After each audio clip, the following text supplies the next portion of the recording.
আমার নাম সাদিয়া আক্তার। আমি সকলকে একটি কৌতুক শোনাবো। হাউ জঙ্গল মহিষিং আঙ্গ বাড়ি মমিসিং। হাউ জঙ্গল মহিষিং আঙ্গর বাড়ি মমিসিং। আমার বাহে দোকানদার তার বাহে মাস্টার।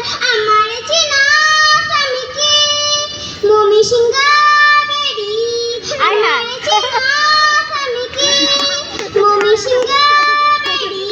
গাডা দইরা মাথাটা নোয়া মালাম একটা খুনি।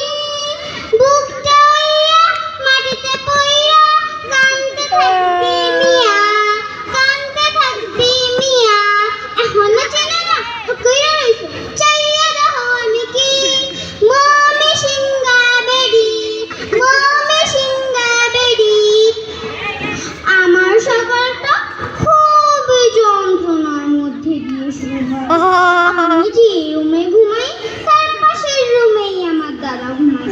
আমার দাদা বয়সের ঘরে হাঁটাচলা করতে পারে না, তো পাশের রুম থেকে পর পর আমাকে ডাকতে থাকে, বলবে ইলা এ ইলা ও জুড়া কইরা খায়রারে লইয়া একটু আসি কোরআন শরীফ পড়াটা শিখ, নাইলে তোরে বিয়া দিবে কিবা মাইনসে কইব।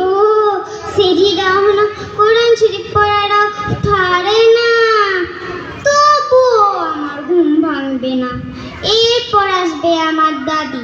দাদি এসে মাথার কাছে এসে বলবে, বুবু ও বুবু ওলো উঠটা পর নাকবেলা হইয়া গেছে, নাহলে তোর মা তোরে শেষ করে দেবো। তবুও আমার ঘুম ভাঙবে না। এরপর আসবে আমার বাবা। আমার বাবার সিস্টেমটা অন্যরকম। সেই কম্বল ধরে টানবে, পায়ে কাতুকুতু দিবে, মুখে পানি ছিটে দিবে, তবুও আমার ঘুম ভাঙবে না। এরপর আসবে আমার নানির বেটি। এসে বলবে জমিদারি জি হাজন্ড বাসা দেন নাকি কেন।